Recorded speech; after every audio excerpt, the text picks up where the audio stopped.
the four horsemen, they technoculus. Anytime you see the four horsemen, it's something special. We're taking things that are genetically modified organisms and we're injecting them in little kids' arms. We just shoot them right into the vein, right into the vein, right into the vein. This is Yahoo News. I believe it is mirroring The Insider, and the headline here is Bill Gates jokes that Microsoft axed Internet Explorer because it ran out of microchips vaccinating everyone. Oh, that's a funny joke. Oh, hilarious, Bill Gates.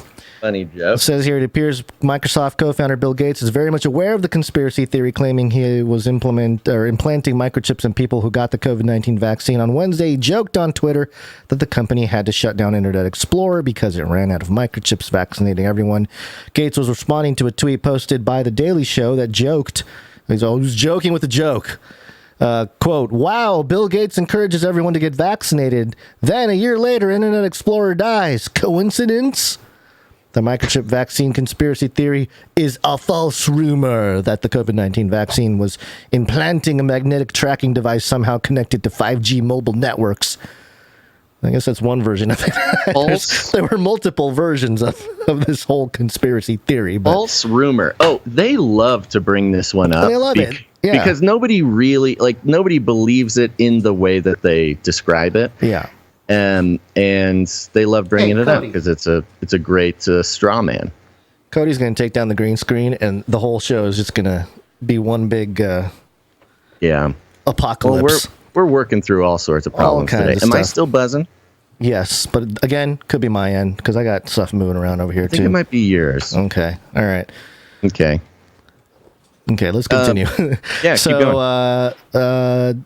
It just goes on and talk about how Microsoft shut down Internet Explorer. They're not supporting it anymore. And, it's funny because when I first saw this, I was as triggered as probably many of you.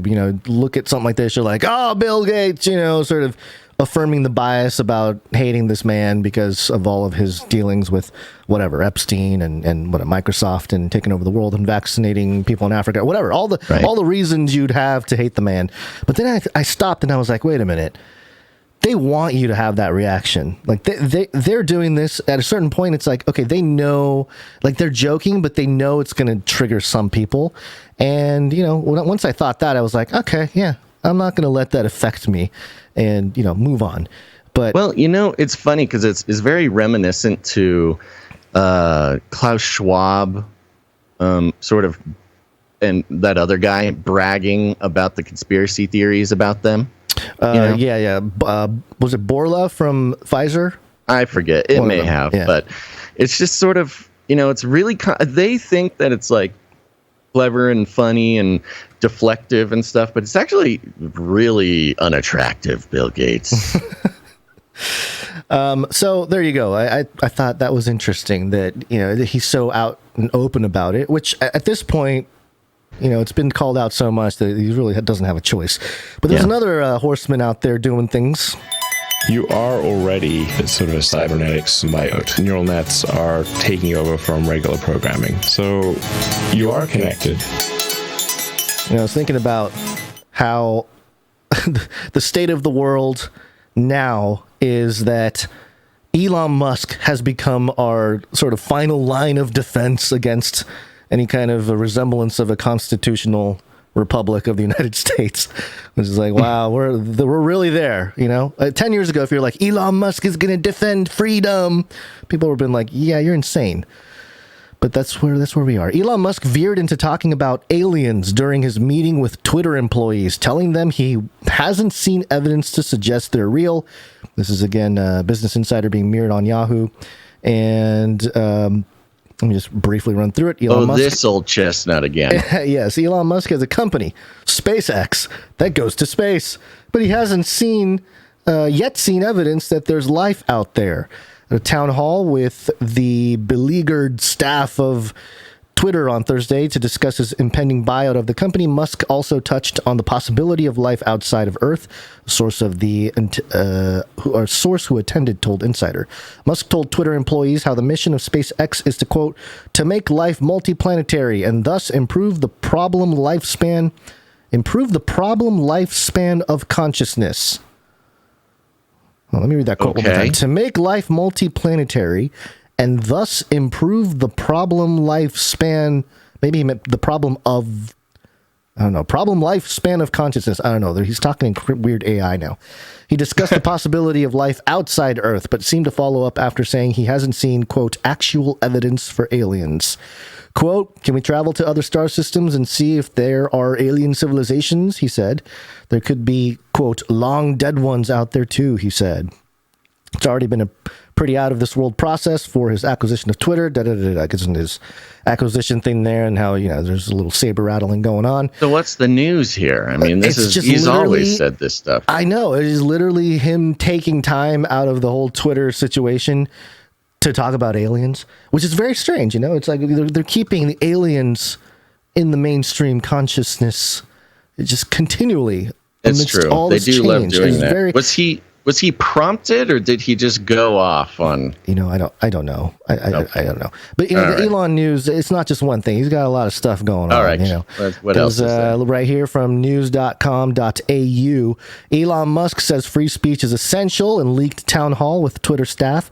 And I saw this. Project Veritas leaked the entire town hall Twitter ran for its staff to engage with their soon-to-be boss Elon Musk. Does that seem a little coordinated to you, Basil? That Project Veritas would just conveniently have the entire thing. Yeah. From this whole thing. I mean, it sounds to me like Elon was like, here's the password. Yeah, well, record it and release it. Was this a virtual town hall? Is that the deal? I think so, yeah. It was like a conference call, Zoom call or something. Mm-hmm. So, okay, he's defending free speech, the outrage. I know, it's crazy. And then investing.com. The picture here is hilarious. I'll describe it in a moment. The headline here is Elon, the Doge father, Musk, smacked with $258 billion lawsuit for building Doge pyramid. Yeah, that was pretty funny. I mean, that's his entire net worth, I think, or at least at the time. But they're trying to get him for the Doge thing, huh? It is the season of regulation falling upon the world of crypto. And so I think anybody who has any kind of pain from crypto is going to jump on some kind of lawsuit or class action lawsuit or whatever you can. Might as well kick it off with a $250 billion lawsuit against Elon Musk, the Doge father.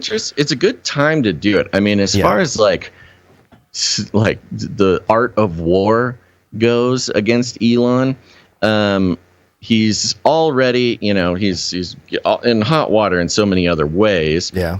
Right during the crypto crisis that everybody's experiencing right now, and sort of pinning Dogecoin as something he's responsible for really doesn't make a lot of sense when you think about it for a second.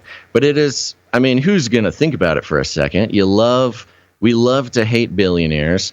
Everybody's scared about the crypto situation now and looking for somebody to blame. Mm-hmm. And, that's Elon's thing. Again, I have a feeling Elon is going to do a great job of sort of Aikidoing this lawsuit into some good PR somehow. We're going to see, it'll be interesting to see sort of the counter moves with all of this. I mean, and Elon's sort of front and center with a lot of it, but there's a lot of companies out there doing what they can because the entire crypto sort of hedge fund industry is being torn down right now. Yeah. So we'll see who survives and who doesn't.